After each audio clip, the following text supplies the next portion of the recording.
Next guest, Dr. Death, Ross Dellenger, the messenger, the man who wants to kill college football.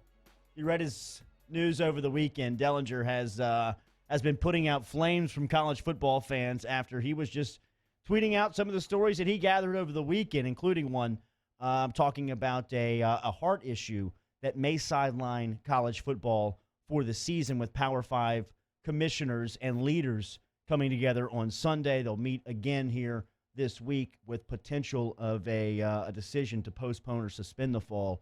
That seems more likely than not the further along we move. Dellenger, good morning. How was your weekend? Well, it could have gone better. It could have gone smoother. Yeah, certainly wish I was around visiting camps and writing fun stories. Instead, I'm holed up in my tiny apartment, writing bad things about the fate of the football season, which I don't really want to do, but it's my job. And as you mentioned, it's been a frustrating time for journalists like us, who are, all we are doing is calling decision makers and doctors and getting their thoughts and insight on what's going on behind the scenes and trying to tell the public that. We've been doing it now specifically for the last 6 weeks, and since 4th of July, it's not been good behind the closed doors. You know, the behind the scenes talk has been toward this end, and all we've done is our job is tell readers what's going on, and we're getting absolutely killed for it. But I guess that's just the way it is. Comes with the territory. Ross Dellenger from Sports Illustrated here. Yeah, I always thought that news coming out of the Dellenger household with this type of consequences would be coming from Elizabeth Crisp, not from Ross Dellenger. Why now, Ross? Why a decision now of this magnitude coming at the beginning of August from somebody that is on the front line reporting the facts like you are?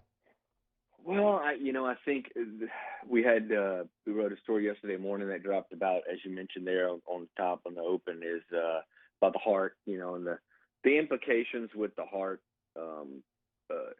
for those who have contracted the virus. COVID recovery patients are experiencing heart issues, including those that are young and healthy, and including athletes. In fact, while we're talking, a Houston player has talked about how he has heart complications, and there are others in college football. And that has been, as one team doctor put it to me, that has been the final straw right now.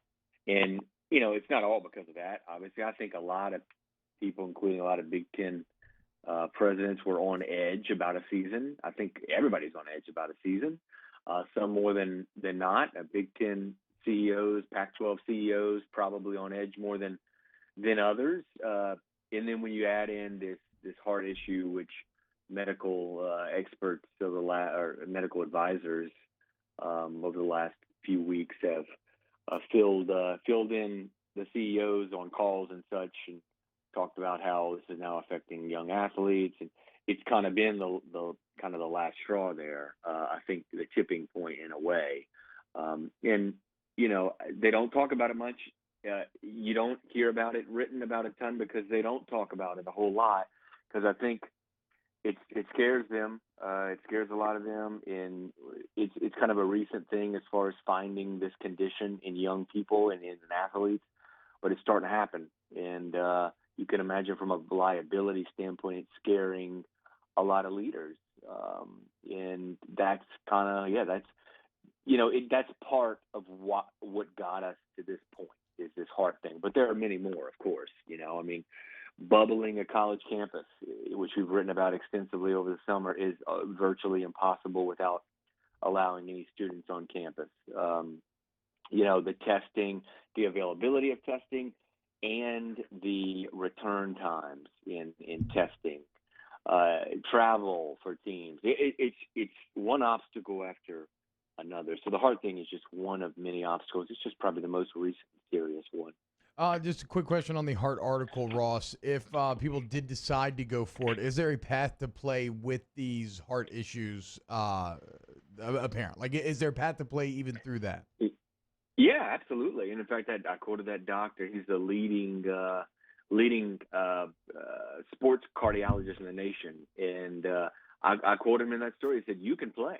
You have to have the resources to play. So you have to do the EKGs and the echocardiograms, and all that costs a lot of money. I think an echocardiogram costs $500 per echocardiogram. So you can do it, yeah, absolutely. But there are two things, not just the resources that you would need to do it, obviously, but two, again, the liability. So even if you're playing, even if you're doing all the tests, you're going to have players like this Houston kid and the Indiana kid too, I believe, that and if there's two of those that have come public, believe me, there's more with heart issues right now. The presidents are putting themselves, or they think they're putting themselves at least, in a tough spot when it comes to legality, and so you have to think about that part of it too. So the Power Five and T-Bob, you know this. I mean, Power Five has big resources, right? LSU is going to do all the testing. They have done a great job down there. They're doing all these testing. They're doing all the EKGs. They're doing all of this stuff. And every Power 5 team virtually can do that. They can play. They have the resources to play. They have the capability. It's just the liability concerns, I think, would happen. Like, sure, you're doing the EKGs and echocardiograms and all that. Well, that's going to find these impacts to players' hearts that are kind of unknown. Are they short term? Are they long term? Are they what are they exactly? There's inflammation. There's enlargement. It's just a liability concern, I think, for a lot of CEOs. Yeah, so liability is at the core of all of this, Ross, and it becomes interesting because I never thought like the final push to kind of get players to come together and try to form a players association would be wanting to play, right? It's kind of ironic. You always thought it would be kind of holding back. What do you think, though? If players were compensated, or if there was a players association, could they actually have a seat at the table in making this decision? Or I guess start here. Do they have a seat right now? Well, yeah, that would waive the liability, wouldn't it?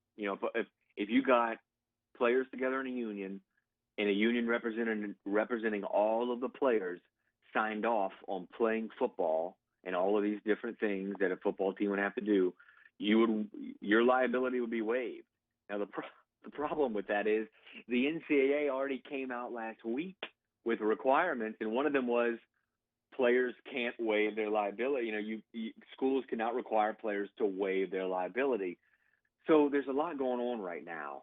But you're right. In a lot of ways, if there was a union of some sort, the CEOs would probably, and when I say CEOs, presidents, chancellors, things like that, they would have conference commissioners. They would have less concern about liability because players have a union and they've waived their right. They've waived in a lot of ways. They've signed off on this. So that could work. But man, guys, it's too late. It's unfortunate. And I'm not saying it's all completely down the tube yet, but man, we are late in the process for this happening. I don't want to say it's too late, I guess, but we are really late in the process to cobble together a union, cobble together, a universal plan, and get. It's just really late in the process, and you got to think politically too. There's some political stuff going on. Probably it's an election year. You see why the states. There's a lot of the blue states that are drifting toward the side of not playing in the Midwest, Northeast, and the West Coast. So there's just so many things at play right now that this stuff moving by the players is great to see, and maybe it'll end with some kind of players union at some point. I cannot see it coming together in a matter of days. When CEOs are meeting to decide the future. I got two quick ones to get you out of here for 8:30. I know you got to run. What does the day look like? What is happening today in college football, in your opinion? Today, right now there are no scheduled commissioner meetings that I know of right now. That could change, but all the scheduled ones are a couple Tuesday. There's one, I think, Wednesday. There's one Thursday. So, but I expect fairly soon the Big Ten to pull the trigger. We were all expecting the Big Ten to, they're moving toward not, as we reported yesterday, moving toward not playing, and they're trying to, I think, rally support to potentially have a uniform decision among other Power 5 leagues. Whether that comes today, I don't know, but it seems like by Wednesday or Thursday that's going to come. You mentioned the politics. Give me a poll here. Give me a percentage on college football, the likelihood of it happening this fall. Oh gosh, I would have told you. I would have told you in early June that there's a 70% chance. I would have told you a month ago in early July that there was a 30% chance, and now it seems like more like 15%. Wow. Ross Dellenger, Sports Illustrated, the lead writer over there for college football, with a huge story over the weekend and reporting here on Off the Bench on this Monday morning. Thank you. I know you have a busy day. Thanks for the time. All right, guys. Thank y'all. Ross Dellenger.